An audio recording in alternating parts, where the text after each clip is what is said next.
Um, and let us take a deep breath in and do a meditation to gather ourselves before our time together.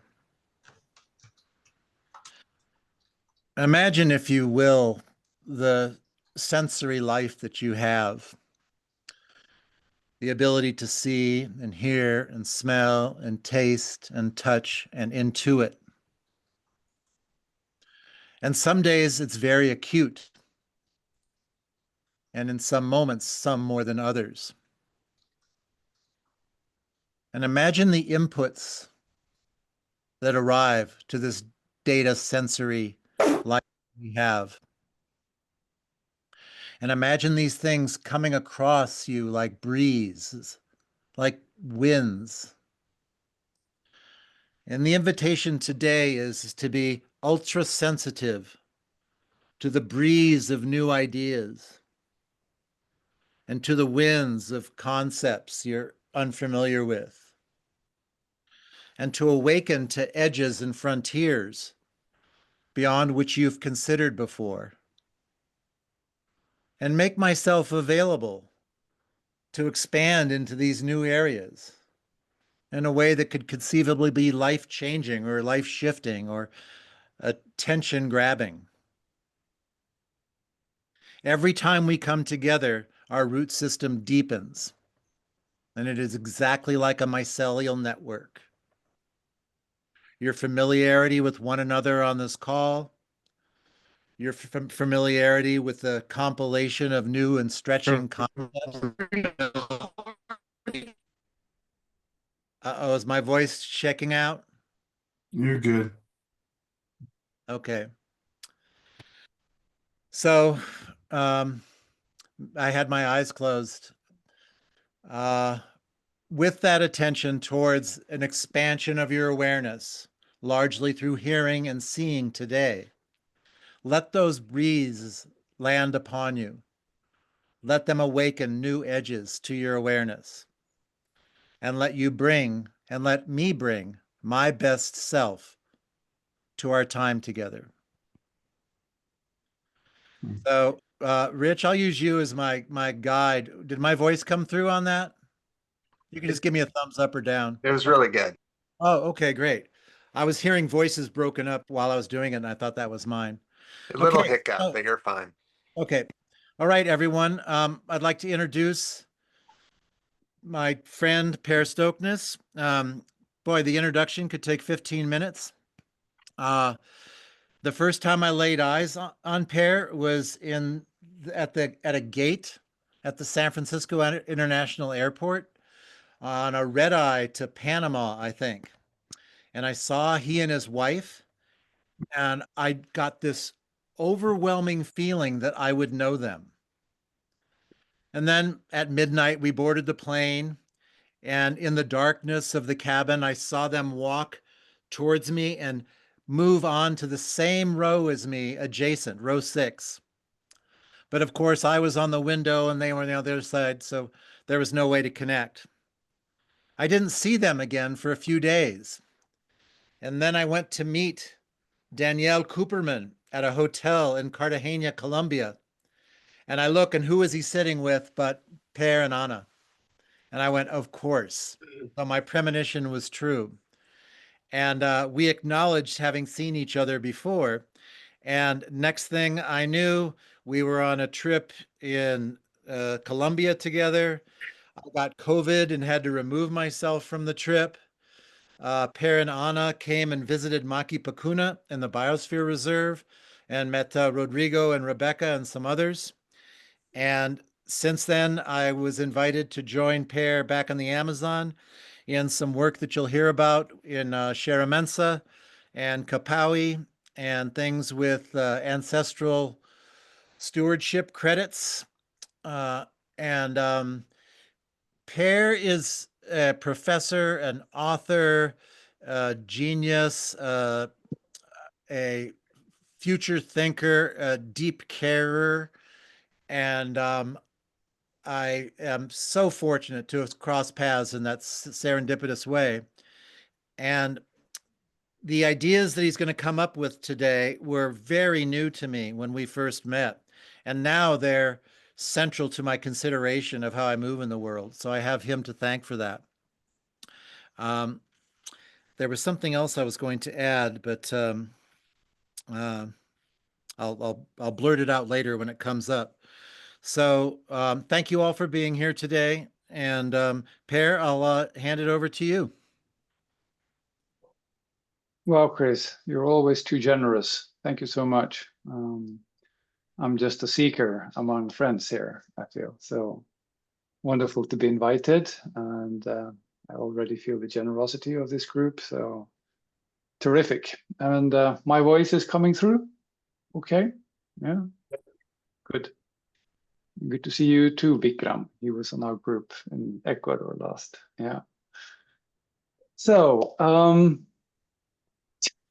when Chris invited me, I do give quite a few keynotes all over the world, particularly, of course, in Oslo and Norwegian Business School where I work. But I thought maybe this would be a good occasion to share something from my ongoing work, the latest manuscript that I'm writing on, and where my thinking is struggling and playing now.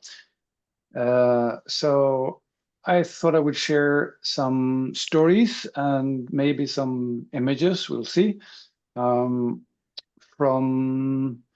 the latest thinking on how to deal with the holy crisis, if you will. I come out of a big research project called Earth for All, where we've done a quantitative analysis, but where Chris and I and Vikram and Rodrigo and Rebecca also have met is how in the intersection between modernity and the indigenous traditions as steward and caretakers of the land. So I have a full modern life. I've been in Norwegian Parliament representing the Green Party. I've been an entrepreneur. I'm an author.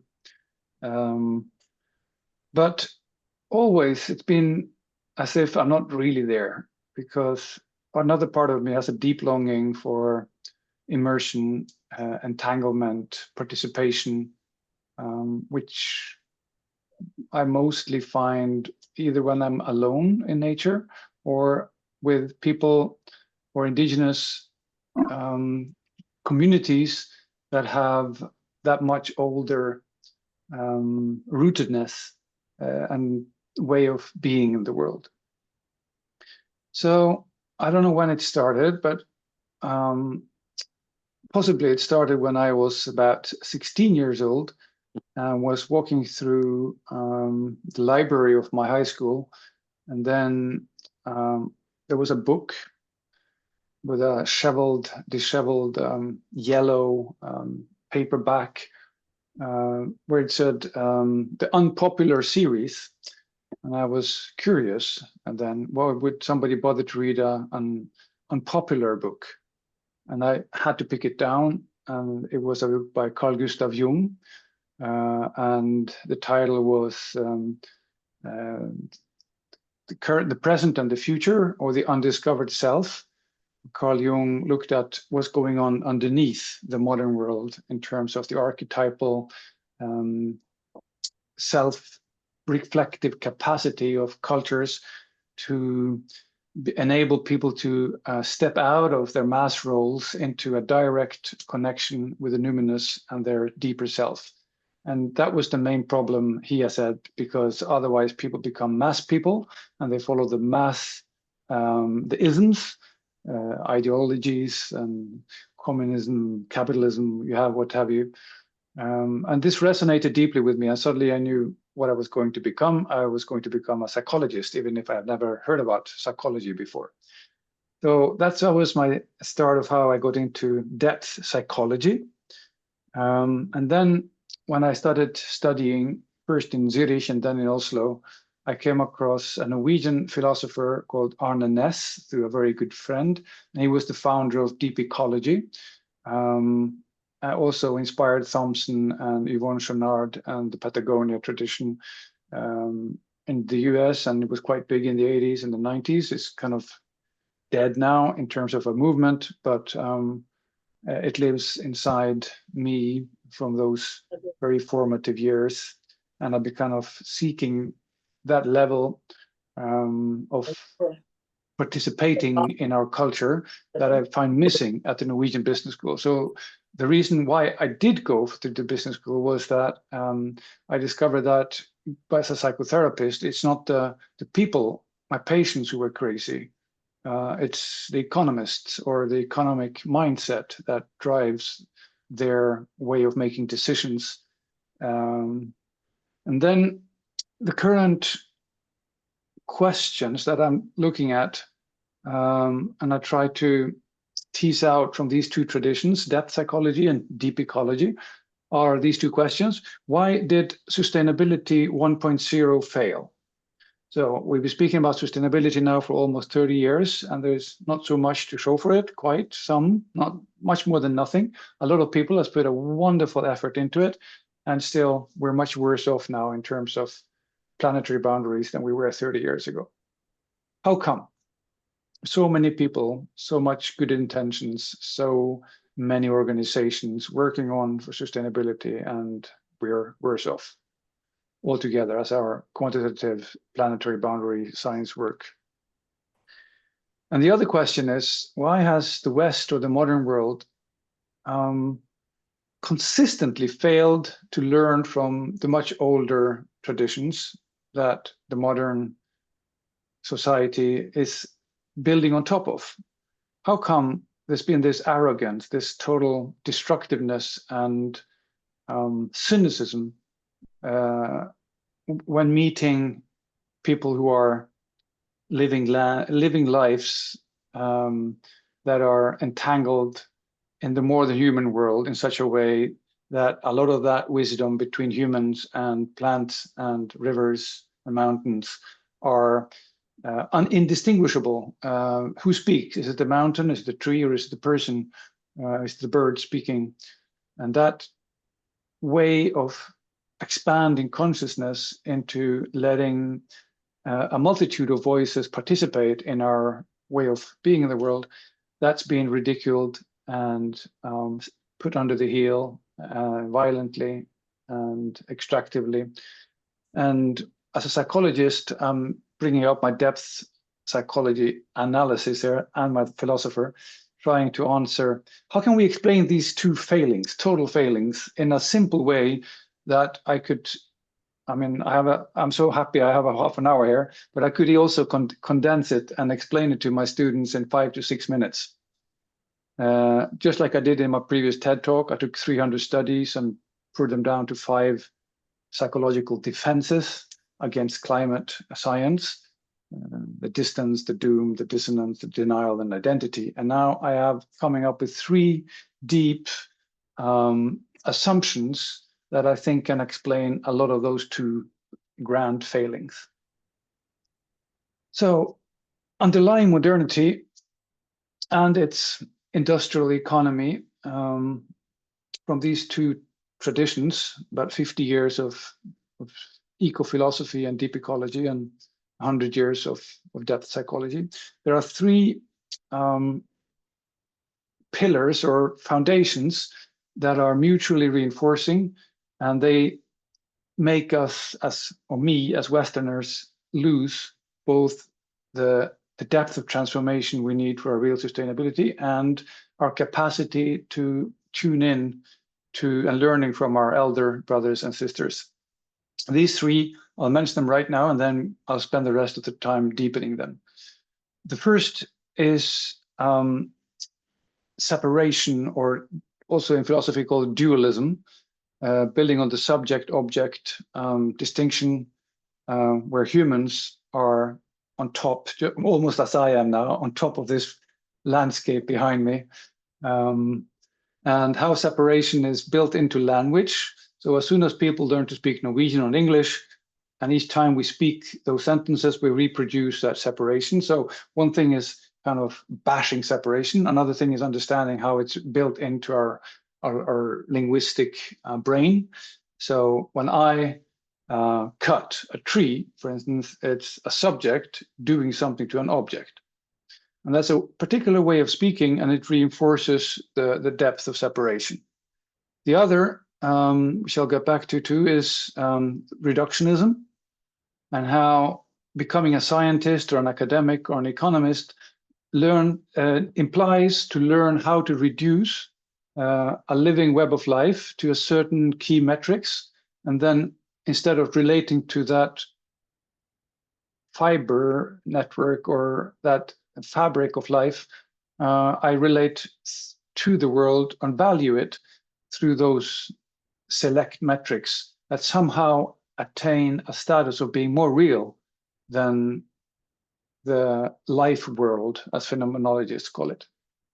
And the third is the mechanization assumption, where if you want to achieve something, Westerners immediately start to define a target according to our own self or ego, and then see where we are, and then find mechanistic leverages utilizing a causal understanding of cause and effect, how you go linearly from A, current situation, to the goal B.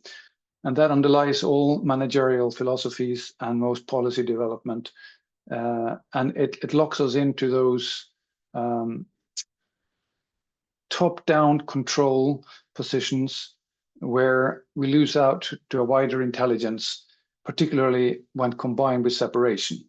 So separation, reductionism, and mechanization, those are the DNA or the core of modernity and the extractive industrial system we're inside of once we live in Western lives, like I'm doing right now in Oslo.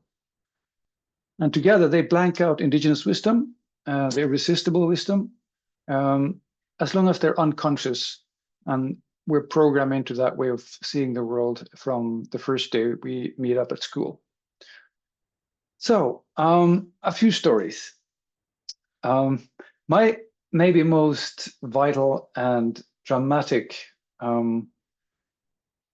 experience of how we Westerners are stuck in our separation happened not long after I met Arne Næss and I started Read Jung, when my first partner and I went through a 3-month backpacking journey. We were Peru students going through Tanzania and Kenya, and ended up in a city called Arusha in western Tanzania. And as soon as we got off the bus, we were surrounded by wonderful young kids who got some kind of incentive or bonus if they could bring unknowing Westerners into their safari shop. So we ended up in this special price for you, my friend, safari shop, by being hauled by 20 wonderful, laughing, vivacious kids. But maybe not the highest quality safari shop that was there. So we ended up together with 2 New Zealanders who were newly divorced and full of, shall we say, adrenaline and anger about the unfairness of their divorces. And then there was another American vet, Marine, I think, who came with a lot of high-tech equipment, the largest lens I've seen, and a NASA tent that could be blown up by itself, and all kinds of cool camping gear. It's a big burly guy. And then there were me and my partner at that time, quite young, much younger than they. So we ended up in first Ngorongoro and then Serengeti, and just sitting there watching the world through that car window. Me being somebody who wants to walk, and you're totally separated from the life. And that tourism industry is maybe the best embodiment of how separation is the whole point, because, oh, look at that, look at this, look at that, take a photo, post it. And by being part of that, coming into the tourist role, we are unconsciously reinforcing that basic separating dynamism that keeps us from really embodied participating in that web of life inside which we're put in a steel cage. And I'll make it a bit shorter because these two cool dudes, as I call them, and the vet, they wanted to see a kill. That's why they came. So they were really, fired up and disappointed because the local driver and his cook couldn't get them to a kill, so they could see a real lion kill in the action and take photos of it.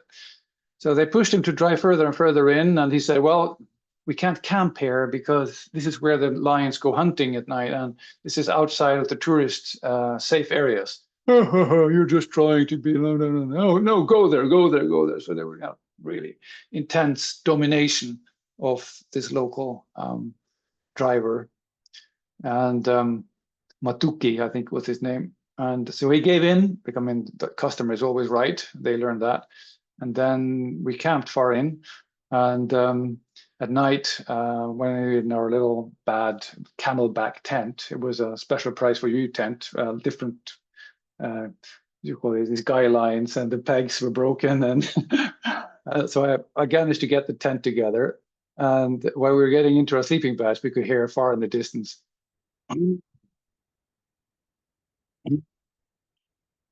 It's impossible to recreate, but you can check it out if you want on YouTube, how a lion roars. And then my wife said, or my partner said, oh, what's that? What's that? No, it's a lion, the New Zealand guy said. And the vet went out and got his lens and his headlamp. Where is it? Where is it? Nothing. So it all quieted down. But at 2 a.m., 2 or 3 a.m., suddenly there was like a huge shake in the tent, and we awoke. And I tried to find my little knife. Where is it? Is it a poacher? What is it? And then the whole tent was kind of falling apart. It was ripped, and then it was quiet. And then a little bit later, suddenly we heard, "Holy shit! It's a lion!" And that was the American vet having looked out of his NASA window, zipping up the circular thing, and he was this far from the face of a lion. And at this point, the noise and everything, he then threw himself back to get a camera because he wanted to take a photo of that. And then happily, the driver woke up and he turned on this Jeep because they wouldn't want to sleep in tents. It was dangerous here. He told us that. And then came driving full speed towards us, and he could see 5 lions, 3 females and 2 males with the long tails just around our tent. So I guess if he hadn't woken up and then drove full speed ahead with the lights on, I may not have been here. I would have been part of nature in a very other way. So what the lions did to me there was to turn the tables. So we were trying to watch them, but of course we were the ones who were watched. And that reversal of perspective, starting with those big cats, became super important when I read the deep ecology literature I have in my backpack. Tired, well-worn book, one by Warwick Fox called Transpersonal Ecology, and the other Lifestyle and Society by Arne Næss. And that's this whole point, how to deconstruct that anthropocentric narrative of us being in the center of the nature and the webs, and how all life is participation in a field, rejecting the human in environment. So maybe we shouldn't speak about environment or nature, because those words recreate that nature is out there and I am here perspective. So in a way, this valley that I have behind me here is another story I might have time to tell. I was in that valley and I experienced what it means to being thought through in another way.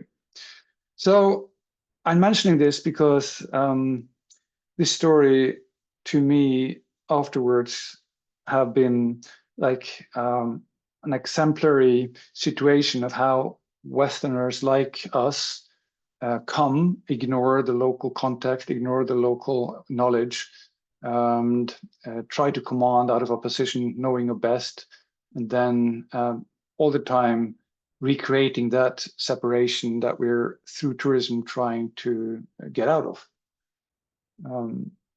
So by not doing the inner work, we are forced to recreate, if you will, the colonial separating domination. Another short story on reductionism, because that's the other problem. And this is going back to Ecuador, Chris and Vikram. I was in Capavi once when you were not there, and there was a group of doctors, and they were working with indigenous Achuars. They were a bit bored by having to sit through all the assemblies and listening to the presentation rounds and all the oral things. They just want to get straight to the issue and treat the patients and give them antibiotics and give them medicines that could cleanse or stop the parasites, etc. So there was low effectiveness in their view of the treatment because too much, polite blah blah had to be done in relational work with. And then at the end, one of the doctors I spoke with said they'd been there for 4 or 5 days and said, "Okay, finally, now they were flying out and back to reality." One of the doctors said to me, going back to reality, and reality probably means like a white clean corridor with power, and there is ATMs for your credit cards, and you can do a blood sample test and you have it analyzed in your lab, and there's a sufficient amount of medicines and antiseptics, all the things that's real in a hospital setting to control the world in a way according to medicine ideology. And of course, each time I get on the bike and go to Norwegian Business School, I have the same situation that I have to enter the discourse of real, which means money, and budget and marketing and shares and investment portfolios. So these are a way of valuing the world based on a very abstracted, quantified, and assumed more basic unit according to which we can value and prioritize our actions in the world. And again, when I call it reductionism, it's not something that economists or doctors or engineers would maybe recognize until you do this philosophical exercise, looking a bit further down into the construction of real. What is real? So molecules, money, and bacteria are somehow more real than the papaya you can have, or that stream which gives you fresh water for free or without paying that unit. And then that world is controlled through accounting, and that's how the unit of accounts become the very foundation according to modernity's worldview. Okay, I'll be a shorter story. Third story on mechanization. I listened to an interview with an Australian Aboriginal in a podcast, and he said, back when I grew up, we lived on the land. So when it was raining, we went there, and if it was kangaroo time, we went there. I can't remember everything right now. I have to recheck. But the point was, nature gave the conditions, the weather, the season, and the dynamics of the different species, and that would decide what they did.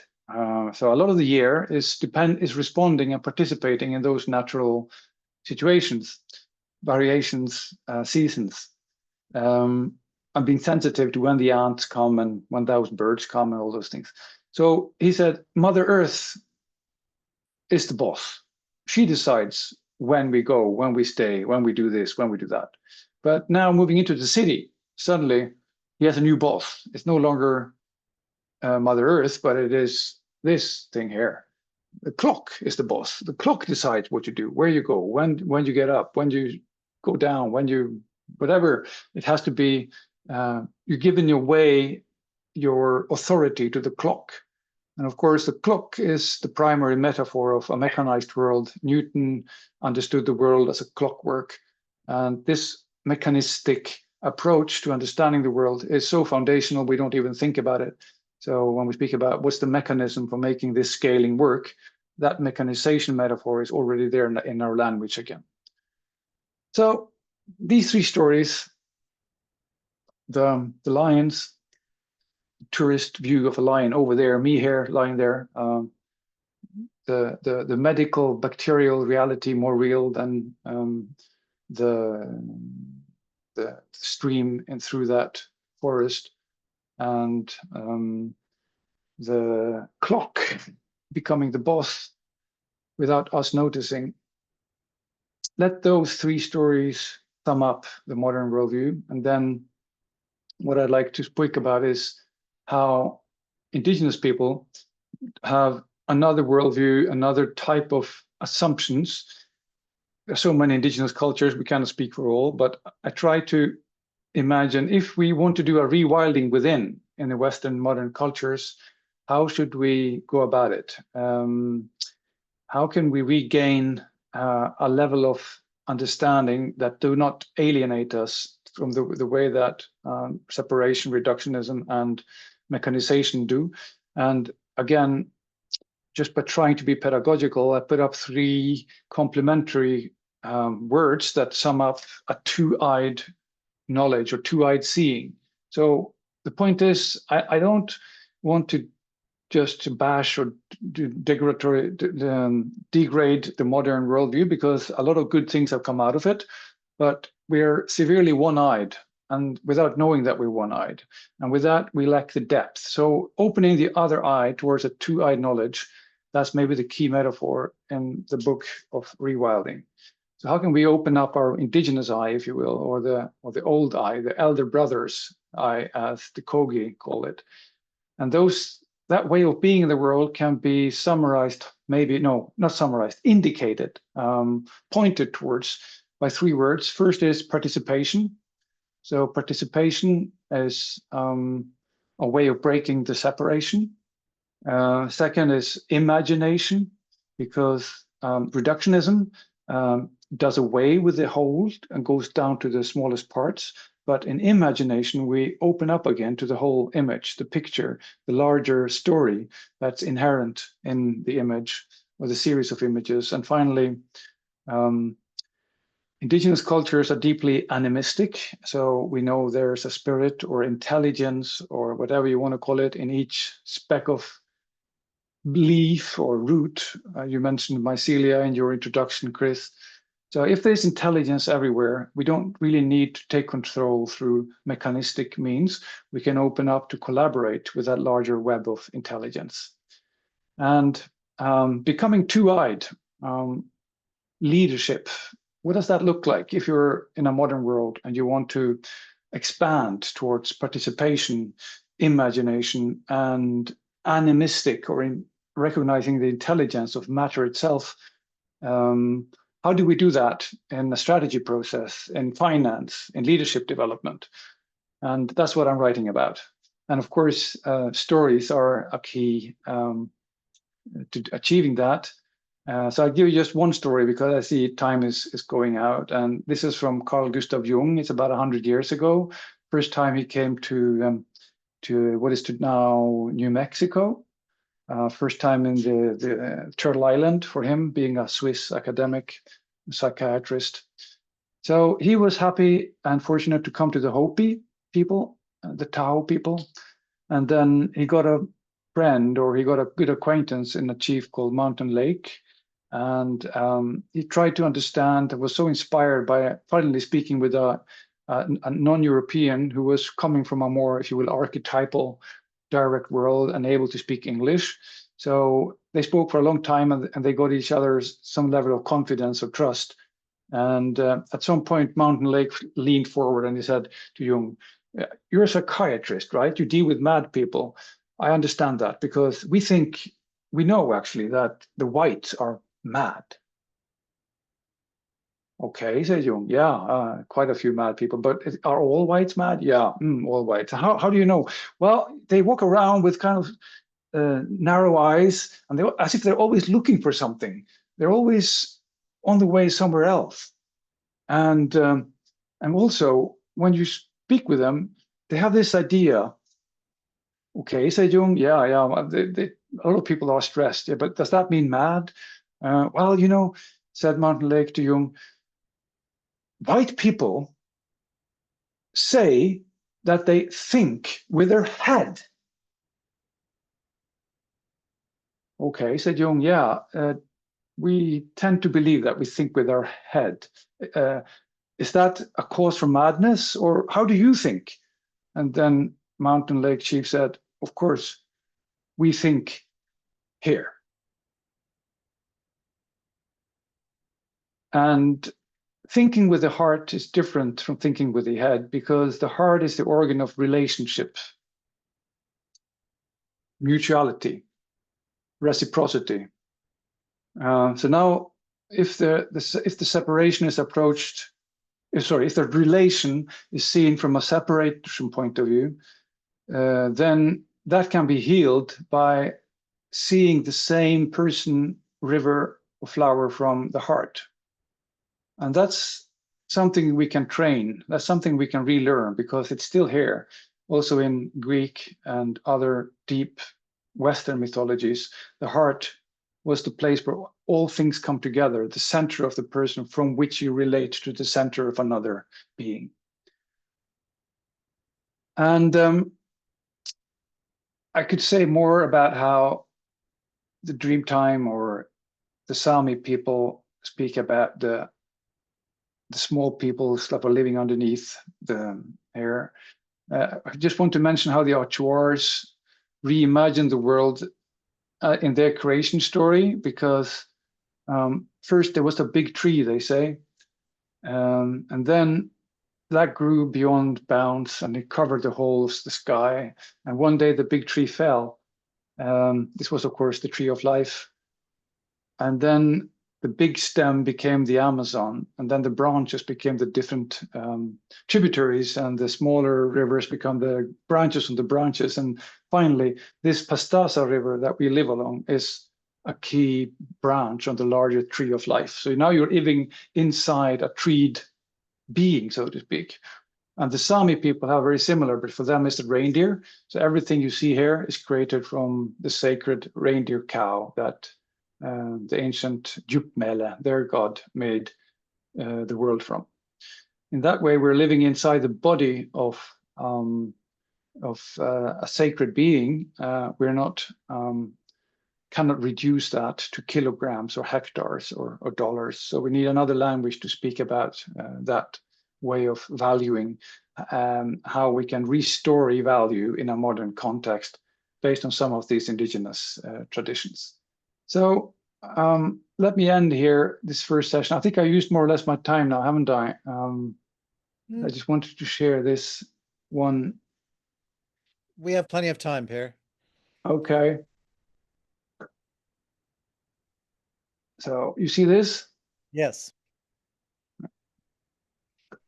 I'm trying to bring, how can we take something that's quite, complex at this level and then make it so simple that it could be possible to even put it on, I don't know, hopefully not Twitter, but I think you get the point. So this is Western way of being in the world. This is my friends in the Jeep in Serengeti.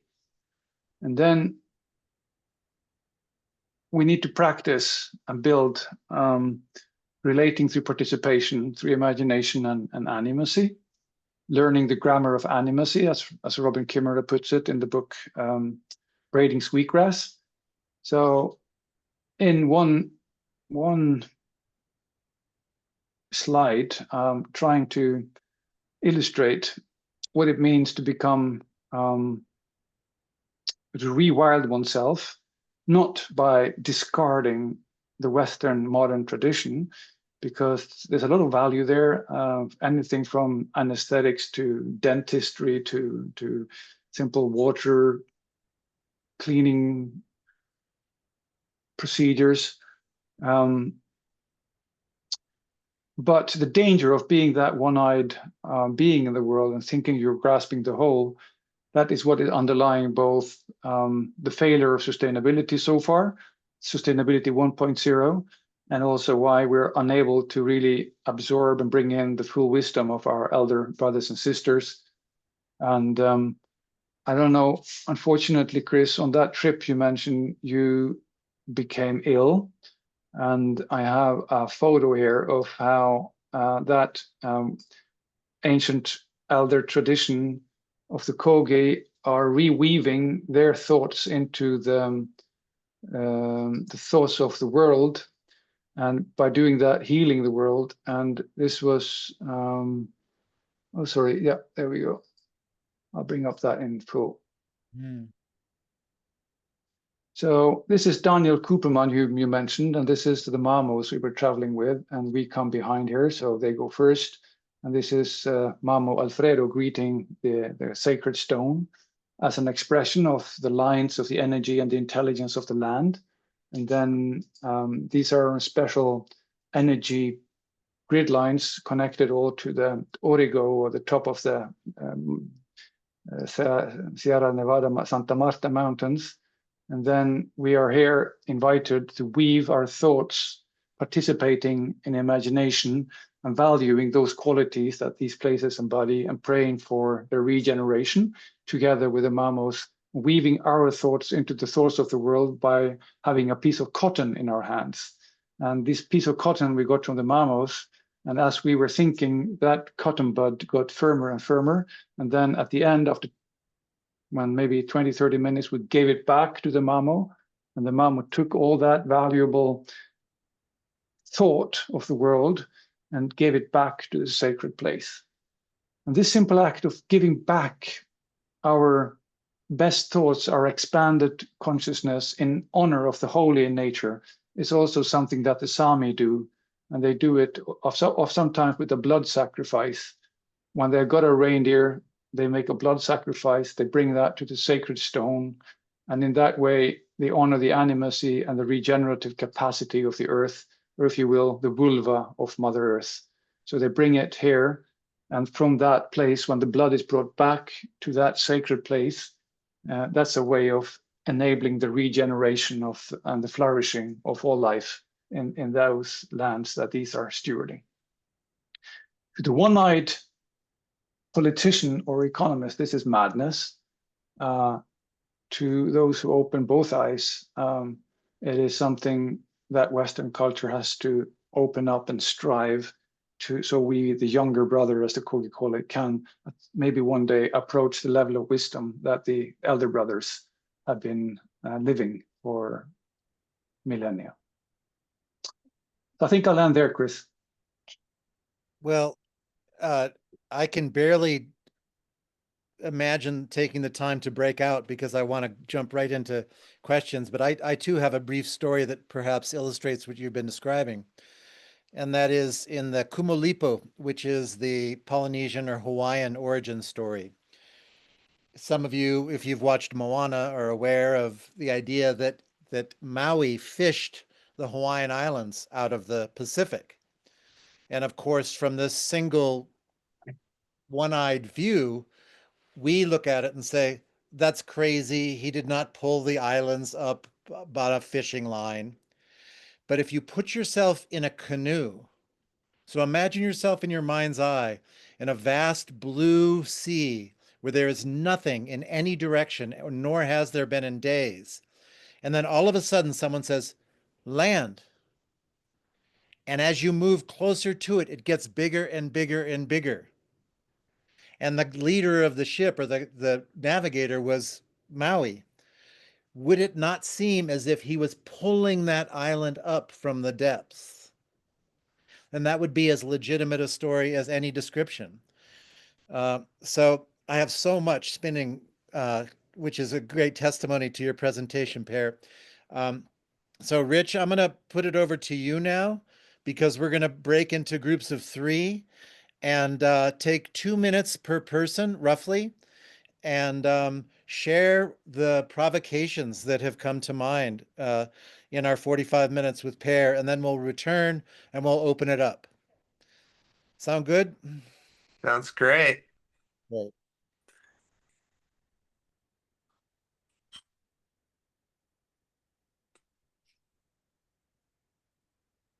Alex, good to see you. Hey, Chris, I made it. Alex is at an airport in somewhere.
Hey there.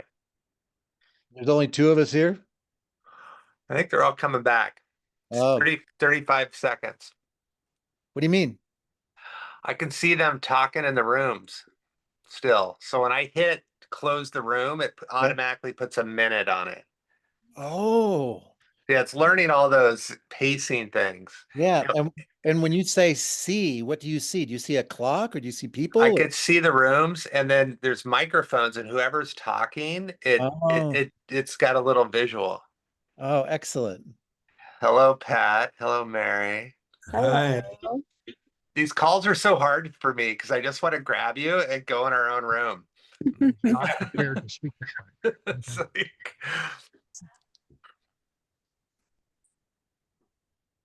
Well, that was fantastic. oh. Who besides me has trouble leaving the meeting rooms? Everybody. Yeah. Should we expand that from 2 minutes a person and just we can just put another, we can give it more time in the future. Yes, please. Yeah, Yes. just 10 minutes. Although it's good to leave people hungry. Yeah. Yeah.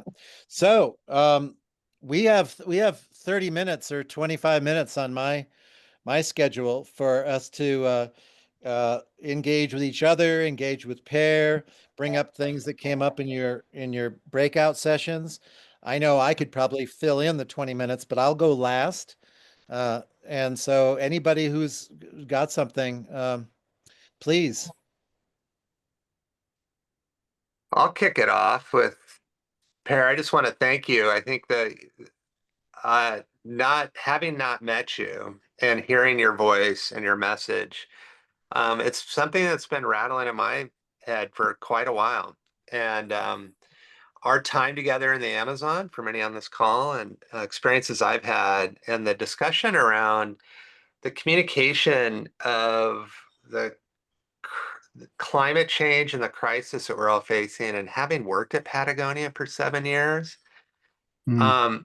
I think there's so much that you're bringing together for me that I've been wrestling with, and that's our inability to get across um, the power of change and how to create change, how much time, energy, money people have put into this message and having it not stick. And I think there's something super valuable. And as I look at a few faces here, um, when we were having our Wayusa ceremony, and I to put a smile on it, I always thought when you always had these tough conversations, if we could just meet at 4 in the morning and listen to nature and drink enough tea that we all have to share vomiting together before Dreaming. and then sharing our dreams, as a community. And I said, now that's how you start a board meeting. Like that is, and that's been my laugh about it, but I've always felt that like a Waiusa ceremony would be one of the most beautiful ways to start a really difficult discussion. And as I take notes, and look at your framework of participation, imagination, and animacy, like it's putting words to a feeling I've had that I just want to thank you for. Wow. Thanks, Rick. Agree completely.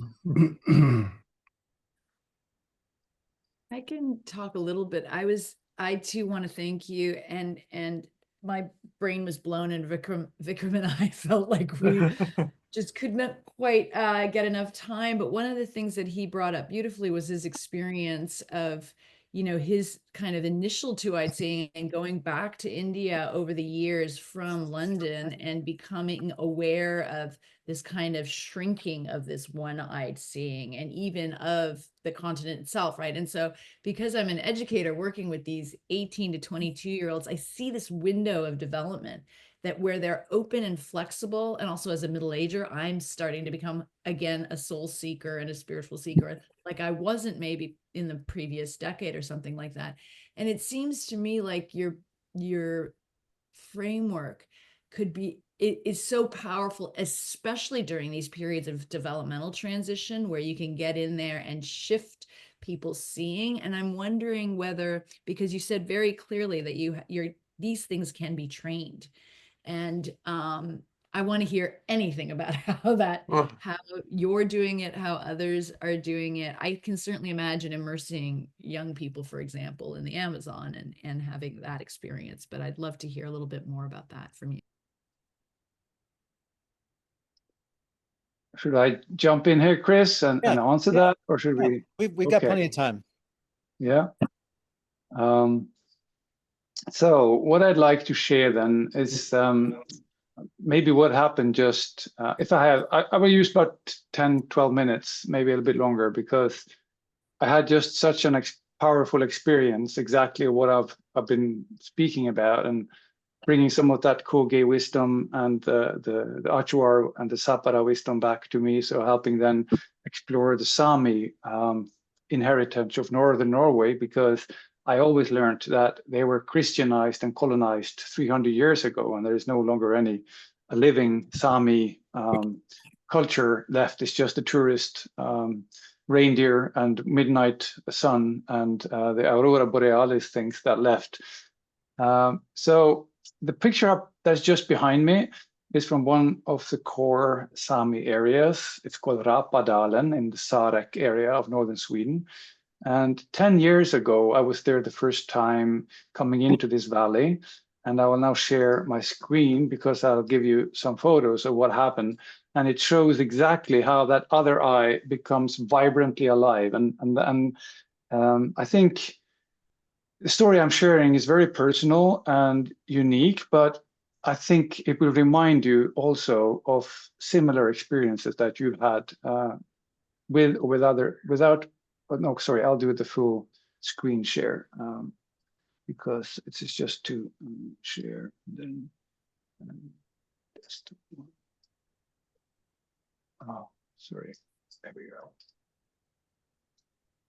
So can you see this mountain now? Yes. Yes. Yeah. Sure can. So this is the first view I get. This is a mountain that 10 years ago, as I was coming down from these glaciers, walking around it, stopped me in my tracks, and I felt the mountain was speaking to me. And then later on, as I was walking closer to these trees, there was a sign saying, tourist sign, this is an ancient Sami area, this is a sacred mountain. And I already knew that because the mountain had said it very clearly. And I have been transformed by that first dialogue. But that dialogue and this mountain have stayed with me for 10 years, and I felt I had to go back. There was something I needed to further deepen, and also just to bring it thanks for being present with me for such a long time. So the first one was from the boat, and now I'm zooming in towards it. It's a small mountain, much bigger around, but this is the sacred mountain, not because it's the tallest or the strongest or the biggest, but because it is somehow drawing everything in this landscape, the lines and the energies towards itself, and the glacier river is passing just by it. I walked past the lake and came up, and again, I had to take a photo of the same mountain. It just kept calling out to me. And I had made a camp. I've been walking for 3 days now. There's no roads and no paths and stuff in here, well, along the mountain. But up on the mountain where I'm camping, there's a trail, as I'll show you. So I'm camping up here. And at the evening, just outside my tent, there is this little bone, a reindeer bone, I think. It's a hollow bone. So the marrow is gone. And I just noticed it. So I put it alongside my cooking gear. And then the day after, I felt like somehow that hollow bone should come along. So I took it, and as we were walking towards the mountain here, and this is the delta area, we're going over this mountain, Skjerve, to get to being able to go down because it's just too steep and a very dangerous scree down here. And then on the way, I come across this huge, huge stone. And somebody told me that this stone is also one of the sacred Sami stones, but I'd never seen it before. I didn't know where it was, but as I approached it, it was very clear that this is the sacred stone, and it's in direct line sight to that mountain. And you can approach the mountain, the Sami people say, by approaching this stone, just as the Kogi did and there's this energy exchange between the stones. So when I get there, and again, this is the crack, this is the portal from the outer to the inner, and that's where the Sami provide the gifts. And now I had a gift. It was the hollow bone. And suddenly I remember from the shamanic tradition what a hollow bone is. It is when we stop believing we're the core, but that the life force flow through us as the marrow and the life force and the blood can pass through the bone. So approaching this, I took off my hat and I did as I learned from the Sami, and I made a ceremony of thanksgiving or offering to that bone. So I went up and put it inside that big crack where the sun now is just coming through in this way. So that felt right. I hadn't planned it, I just did it. And I also asked for permission to go to this mountain, and maybe also for guidance, because I didn't know where and how to get particularly to this lake of the dead souls. It's called the Saivo Lake, and that's where the ancient Sami souls go after death. But as I was leaving, suddenly it came tourists. And of course, they weren't interested in the stone. They wanted to climb on top of it, which the Sami would never do. So it just shows what a one-eyed person sees. Oh, nice, I want to climb on the top. And a needy person may find a good shelter for shit in it. So on the low side, there was excrement just on that stone too. And this is something my Sami elders have told me, that they're fearful of telling where these places are just because it hurts them so much to see this kind of view. Anyway, this is the photo, and I walked on, and this is the view, and I couldn't stop seeing this, and I was blessed with the weather. As you can see, it can be rainy, it can be anything up there. And down here, there is a little lake, or a special lake, and that's where the dead souls go. This is the Saivo Lake. And last time I was here too, I felt they were laughing of me behind my back because I was trying to walk through this scree and I couldn't find my way, and I went another way, and I ended up in an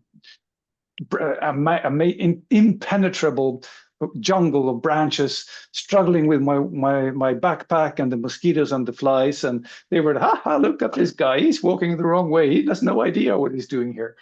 And that was just a feeling or an image that came to me. And I thought, next time I want to go down and have a proper greeting to these dead souls in the Saivo Lake. On my way there the next day, I come across this beautiful moose, Scandinavian moose. And my Sami friend said later that, hey dude, hey my friend, you see this is a male, but it doesn't have any real penis. So this is probably a transgender moose, very rare one. That's the one you should brought for the offering, because the old Sami did that. If there was a transgender animal, it was sacred, had both sexes in it. And I went back and meditated, and this was particularly the part of the mountain that resonated so strongly with me. There's something with the minerals there that when I did a tobacco ceremony and greeted it with Amazonian tobacco, which I brought, a little bit exotic, then I felt a very bodily, strong heart connection, particularly with this mineral-rich part of that mountain. And then I asked for permission. Can I go and speak with the dead souls in the Saivo Lake? Will they give me allowance, and will they be available for me? And also, I've heard a rumor that somewhere up in this scree here, there's a sacred ceremonial space that nobody nobody knows where it is. I've spoken to a lot of people, but there's a rumor that there's an old ceremonial cave where the ancients would offer and connect to the dead through this. So going past that moose, right afterwards, I came across a snake, a large zigzag snake. I don't know the English name, unfortunately, and I had to stop. And then I greeted it from the anaconda that I met in Ecuador. I had some speaking with it. It was like a guardian serpent, and then it relaxed, and I could pass it and going all the way to the lake. And when I got there, I wanted to do a ceremony, and I didn't know exactly where, so I asked for guidance from the moose, and the snake, and then an eagle came, incredibly enough. And I introduced myself to the lake, and suddenly a fish came up. So it was this thoroughly magical response from all of these beings in this area. I came here first, and then I did the ceremony up here. And then the next day, I came back and wanted maybe to pause and have a look for this cave or the grotto. And then after having been acquainted with these dead souls and giving them the gifts the day before, I started approaching this mountain. I thought I would never find it because I can spend like days just looking through all those stones, and it's a huge mountain. And then starting walking into that space, suddenly I walk straight into a place where these things open up. And these are ancient offerings and coins going back maybe 50 to many hundred years.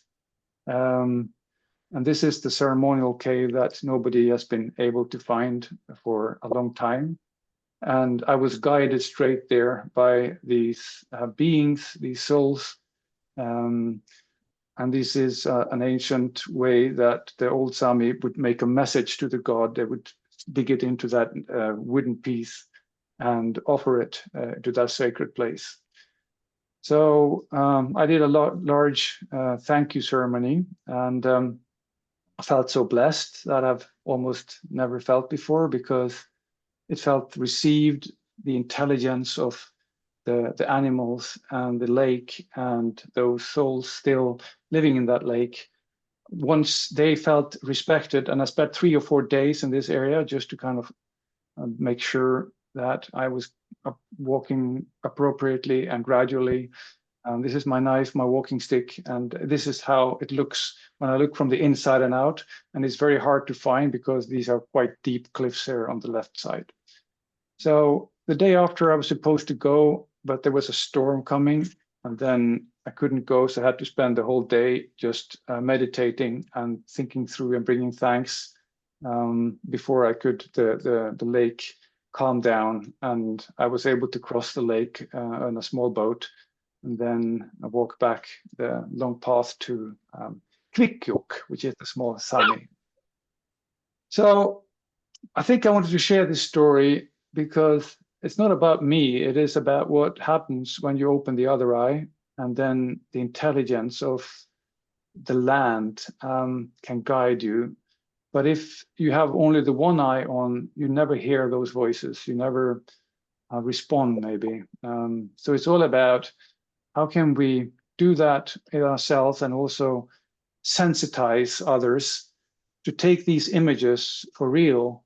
What is that snake saying? Why is that moose right there? How come the eagle is circling above that place on the lake? Why should I go there? Or it seems as if it's beckoned me to go in that direction. And when we do, suddenly the entire wealth of nature kind of is given back when they feel honored and appreciated, and the beauty in it is recognized. Something like that. So that was one story that came back to me when you shared how do we teach these things. And in a way, we cannot teach because it has to be a personal experience, but we can teach how to prepare yourself for letting nature speak in this way. Beautiful, Per. Thank you. Thank you. Yeah. Hey, Tony, it looks like you've had your hand up for a bit. I have, because I have a question. And Paris, you're a great example of a weaver, because that story you just weaved beautifully, because it was very received. My question for you is how, in this busy world and transition of humanness into technology, and I feel like, society is becoming more busier because of technology. How do you imagine us in humanity slowing down enough so we don't get more consumed in the head, and we can slow down enough to go into our heart? Because I feel like our heart space is where society needs to move back to. yet technology is pulling us further away from our heart space. And I feel like that potentially is one of the challenges that we're facing in accomplishing a two-eyed human. And to end on that, I love how you have the glasses because it brings into the visual that the mind needs to connect with as far as two eyes. So you did a great job as far as bringing people into the physical, but also weaving them into the need to be more into the imagined side of us. So how do you imagine us doing that as society, global? If I knew, of course. Yeah. But let's wander together. I just want to get out of that position of somebody who knows. But your question evokes associations in me, which may be relevant or maybe not. And the word I use for that other eye is participation. And the way that the Achuar walk, when you watch them, is quite different from how Western people walk, and also the way that the Sami relate. The way they see and the way they make things and the way they also walk. So I think the key here is the body, because our technology is inherently always disembodied. So noticing the way we walk, noticing the hands, how you weave things or use your knife to shape things, the way you make a fire, all these things, once you get fully into the embodied participation, that's why it's on the first, then somehow that urgency of stress comes down. So there's another time in our bodies, in ourselves, and you mentioned the heart. And I think just by becoming aware of the hands, the way of the breath, aware of the tensions, the feeling of some stone underneath the foot sole, or the feeling of skin touching water, the minute we allow the full sensuous qualities of this body's pleasure or pain in the world, then that also changes our sense of time, and I think is a counterweight, I hope, to that disembodied abstract clock time and the optimally timed feedbacks that the social media and others are doing to see how they can hook you to click on the next and keep you scrolling rather than noticing your own body or your own heartbeat. So I think as teachers and leaders in this space, we always need to remind people that we don't have a body, we are a body. And through the body is our only access to a living world.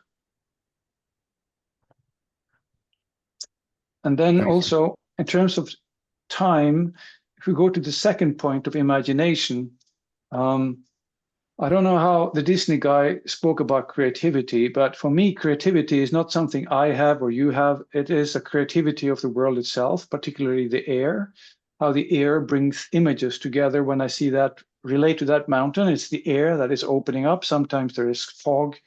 So I think what I want to say is that imagination means letting the image lead. So we go into the nation of images. It's not use your imagination as if you're using your memory or your calculating skills, but it is allowing the larger imagination of the world to inform how I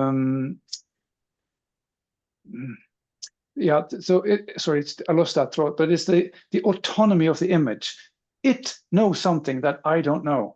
And so tuning into that image is a way of slowing down. What does that dream say? What does that lake signify? How come there is a snake right now? Why is there a dove, as Robin, was it, over my the door? Why does it put its nest there? So once I listen, the imagination of the world can start to inform or expand my awareness. As I pay attention to the image, it starts to lead into the nation of images, imagination. So those are two thoughts. I love that. Thank you. I actually have a couple quick things to add. For those of you who have read Braiding Sweetgrass, you may recall this. If you haven't read it, I recommend it. I think it's come up in almost every one of our last few months because it's such a anthem for our time. And I have some more knowledge about Robin and her projects that I can share later. But one of the images there was, I think it was her grandfather would pour the first cup of coffee to the ground before he pour the other cups of coffee. And there's different stories about that, but it was just an awareness that, anyone looking through that single eyeglass would say that can't do anything to protect the earth, but it changes your imagination and it changes your participation and allows you to feel that breeze or that breath because you're not ignoring it, you're not denying it, you're participating with it, to use all of Pear's words. The other thing, last night I was reading Kevin Fedarko's book, who's also a friend of mine, called A Walk in the Park, about being among the first people that have ever walked the 600-mile length of the park. And before he went in for the first day, he met one of the most experienced people who had spent time there. And he said, "Oh yeah, I ran into a snake down there a couple of years ago." And the guy said, "What did it look like?" And Kevin wrote, I didn't remember. It had a stripe. It was yellow or brown. And he gave this very sad description. And the guy looked at him and said, "That's the worst description I've ever heard in my life." 6 days later, they had to be evacuated because they were heat stroked and injured. And he said, "It was because of that question that I had to be evacuated. It was because I did not engage with nature to where I could describe that snake accurately. It was an indication that I couldn't do anything in that canyon to the level that was required for me to move through safely." So as Per was talking, it was like exactly the same story. So I'll stop there. And the amazing similarities. So for instance, the Sami people, when they make a coffee, they still pour to the fire because the fire, the hearth in the center of their Sami guatti, the hut, is the goddess Saraka. It's the creation goddess. That she's in the fire, and she has to be honored with some coffee or drink before you have the coffee yourself. So these indigenous traditions are so incredibly similar in different parts of the world. Yes. Anyone else? We've got about 5 more minutes, and I'm sure you all have things. I can also say something about the Jaguar credits if you want, because you said the book tries to bridge from this way of being in the world to what kind of leadership does this imply, and then how do we finance the institutions or the ways of being in the world that support two-eyed knowledge and not just that finance destroy the world by its one-eyed approach. And I don't have time, I think, to say too much about it, but Chris knows it, and also Rodrigo and Rebecca, that we are calling it for biocultural stewardship credits. So we honor the ancestral intelligence, not just the AI, but the ancestral intelligence, that kind of AI that the indigenous communities have, and their way of stewarding their forests. So we do that by the hectare and per year, and the Charamensa community that some of you have visited is now issuing these credits on the blockchain. So as my nephew said, these communities go from the blowgun to the blockchain, and they do so with ease and grace. But of course, learning how markets work. And these are our friends. This is Nunkui and this is Agustin. They're hard at work on documenting all the stuff they're doing to protect their forests and how to scale this now from Charamensa's 10,000 hectares towards the full at least 100,000 and then 800,000 hectares of the Achuar Nation. And we hope to do that through collaborating with the Amazon Sacred Headwaters, and which I'm sure Belen told you about for those of you who were on the previous talk. So I can put the link there in the chat, and then you can explore yourself. And also, I know I've heard that Rebecca and Rodrigo has issued the bear credits or similar without me having time to go enough into that yet to know the status. But these are the 2024 credits. They have been monitored, verified, and now they're looking forward to the 2025 improved methodology credits. So was that something like you hope for, Chris, so it's mentioned? Yeah, I mean, that's a great start, and everybody refer to the chat to find the link if you want to explore further.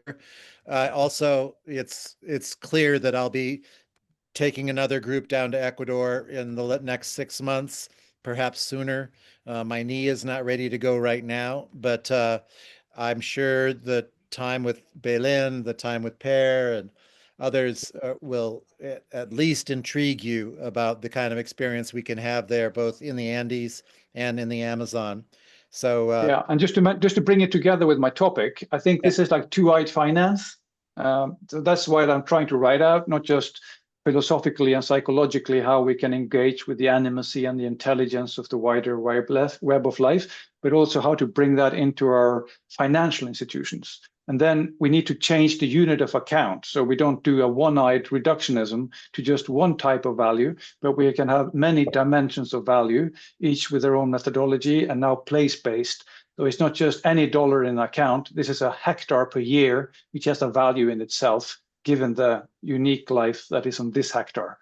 So it's a way of broadening the financial worldview towards something that can support nature and not just create valuation by extracting it. That's in a nutshell, what we're trying to do. So bringing back tech, I'm not against tech. It was you, Tony, I think, who asked me about that. I love tech, but I love two-eyed technologies. I think the one-eyed financial tech is very dangerous, and the people inside it, like in the business school, they don't really understand how dangerous it is. If you have a balanced portfolio, you can manage the risk. well, and in some ways, you can look at the Jaguar Credit website, or you can come to Sherimensa with me, and it will change your experience entirely as you hike to the waterfall, as you do the tobacco ceremonies, as you participate, and have really the imagination thrust forward into your life. Anyone else? I want to squeeze every minute out of Per.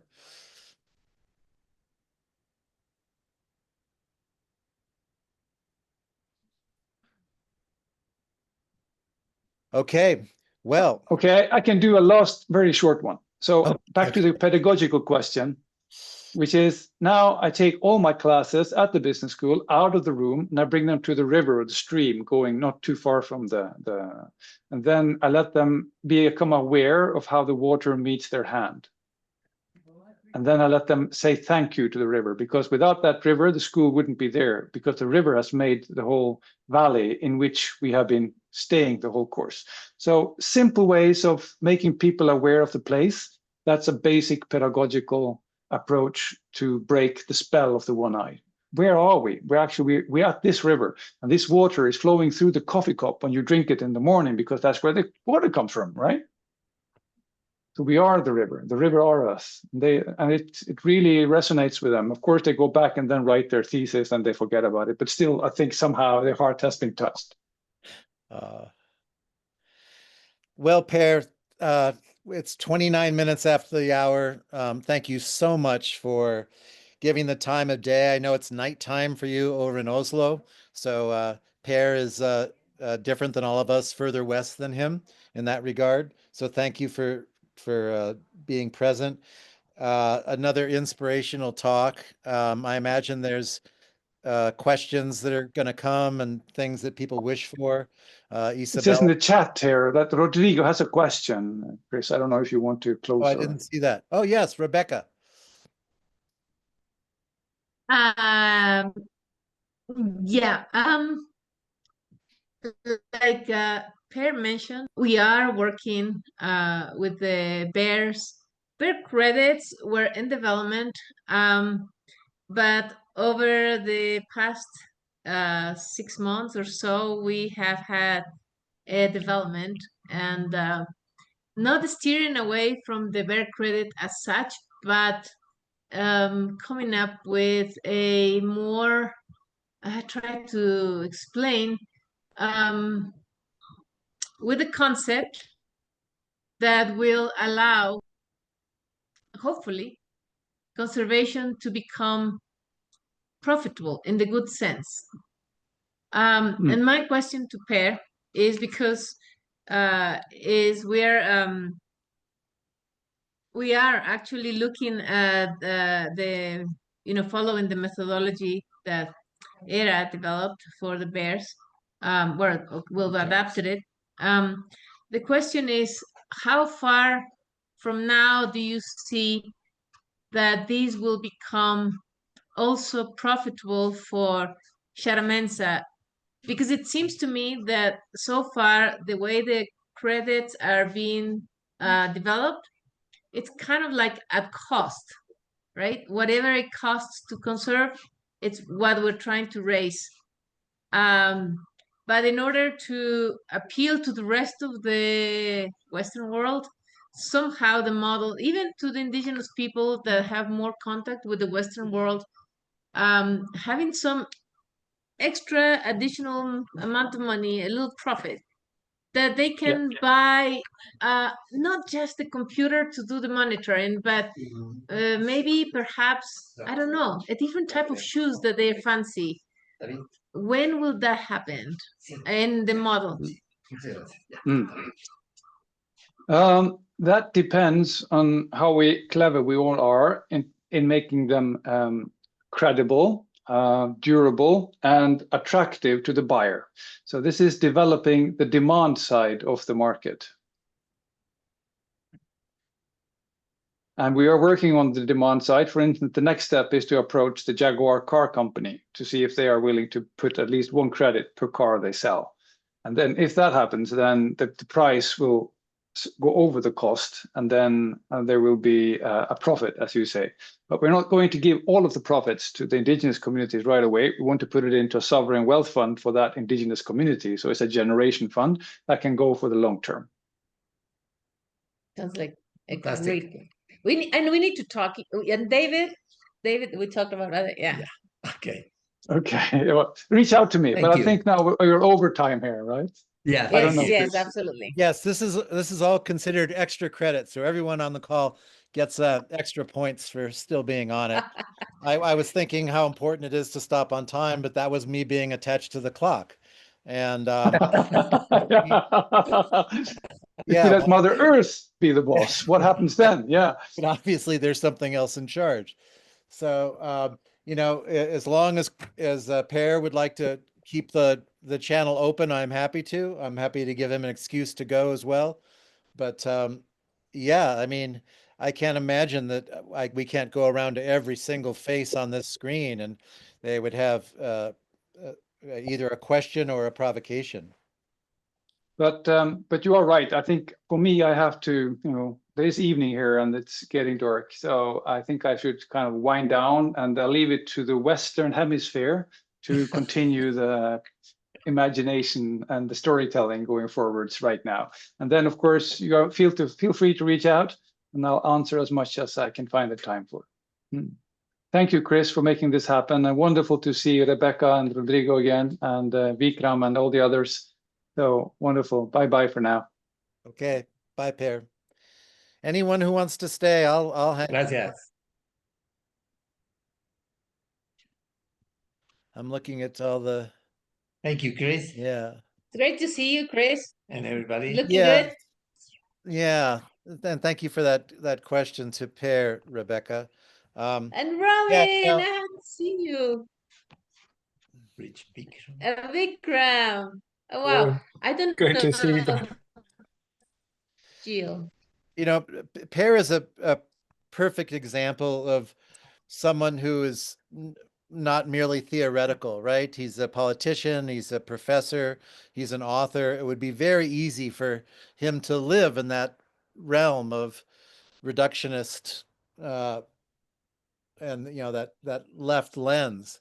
But he is up with the Sami, he is down in the Amazon, he is accessing this stuff. And I wish there was a better way, and Zoom will never replace the in situ experience. And so I'm open to any ideas that you have. I mean, for those of you who are still on the call, Rodrigo and Rebecca run the Maki Pacuna Biosphere Reserve, which is so central to my heart and to every single one of my visits to Ecuador, and the reason I keep going back. And there are, honestly, there are Rodrigo and Rebecca's all over the planet on every continent. And they are unsung and they are struggling for funding and financing.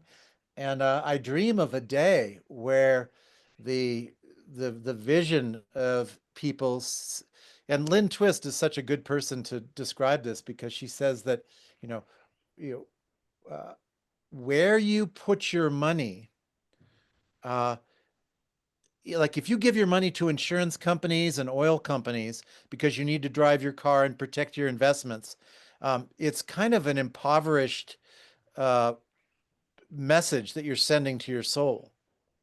But when you give your money to biosphere reserves and indigenous peoples, it's like you're not only doing that, but you're actually paying your soul, because the money represents time and effort and energy that you've put out into the world.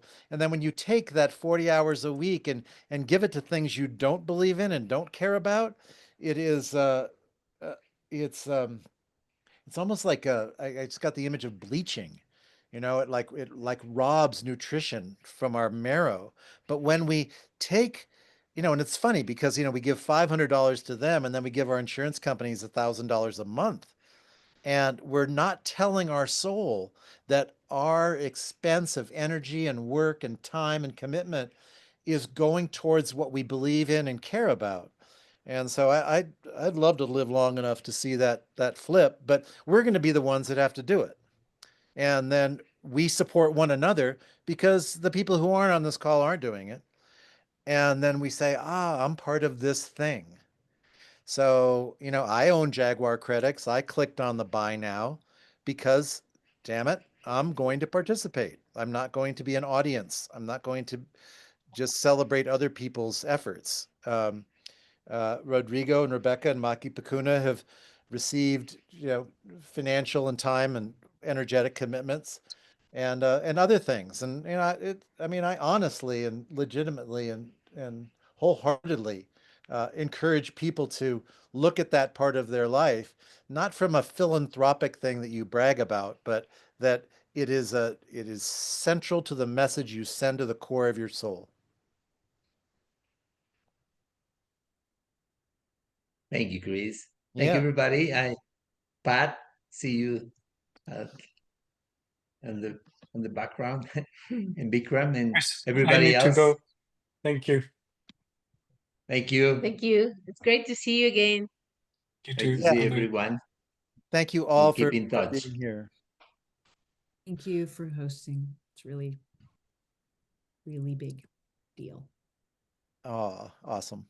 Yeah. All right. Well, I'm sure I'll be talking to all of you soon. Will do. Okay. Thank you, Chris. Muchas gracias. Ciao. Thank you. We're Well- enjoying Weatherby now.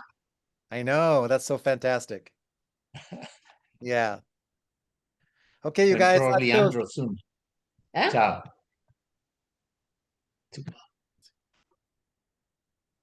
Andro.